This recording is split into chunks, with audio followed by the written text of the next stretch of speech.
Hi, this is Jörn, and I'm here with Iben. Hello. Hello.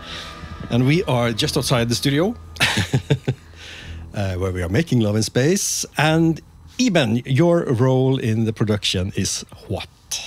I've been lucky enough to be a voice actor for this production. So I'm currently voicing two parts. I'm voicing both the AI system and Quiche, and they're both really, really fun characters.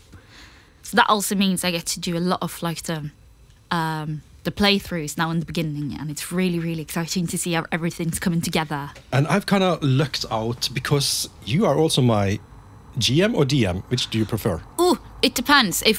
Because we're playing Dungeons and Dragons, we call it a DM or Dungeon Master. And our group of dungeon people, dungeon dwellers, is a group of actors. Indeed. Because you and I are colleagues from a theater here in Bergen. Yeah, we have a whole production team playing together. We have our D&D sessions here in the studio, which means I have weekly visits of great actors, which you will be hearing a lot of in the game.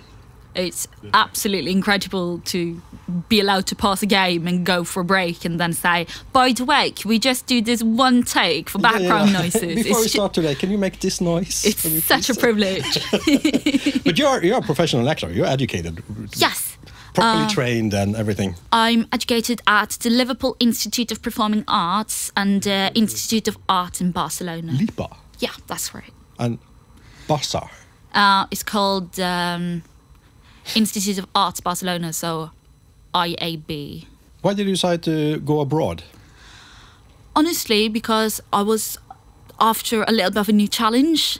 It's about practicing my English, getting to kind of expand to see what's out there, what the possibilities are.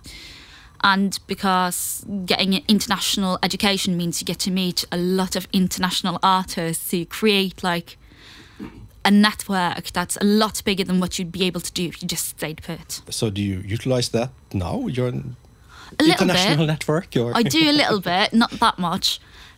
Because everyone's currently in their startup phase. Everyone's trying to get established everywhere. But I do hope that in the next couple of years, I'll be able to call in old favours. That's cool. I recommend for everyone to do or study abroad, even if it's just for 1 year or the full education, because that in itself is such a great education. And you learn so much about the world and yourself and about people. Having lived through a culture shock and, coming out on the other side, and actually it's so useful. No, it is. It really is. So, questions for you. Yes. What do you like about voice acting? It's such a fun new challenge. I'm traditionally trained. I'm trained for stage work. So it's a lot of fun to be allowed to sit in a studio and just play, just have fun. And it's no audience. You're allowed to take as many takes as you like. Nothing's wrong. Everything's just about exploring and finding out what's right in the moment. I think this game really benefits from actors who are not afraid of just exploring or just being silly in the studio and then we find the take. Or... that's been the most fun part is when you go, let's just say something strange. Say whatever pops in your head and just improvise. And that makes... I love this kind of working, or this style of work. So, you're a gamer. Yes. What's your genre of gaming? Well, honestly, I mostly play D&D. So I'm a tabletop role-playing nerd. That's my main thing. That's a great type of nerd. I'm not that good at online games, mostly because I'm not that good at quick-time events. But for me, I prefer Switch. So everything that goes on Switch, I can play. Do you have any memories of, like, this was your first great gaming experience? Either tabletop or... Nintendo or... It was absolutely Nintendo. It was Mario 64. Mario 64, nice. Yeah, that was the big ones. And whenever I couldn't do it, I had to leave the Game Boy downstairs when I went to bed at night so that my dad could help me out. So I'd progress in the game if I couldn't do it. Oh, that's great.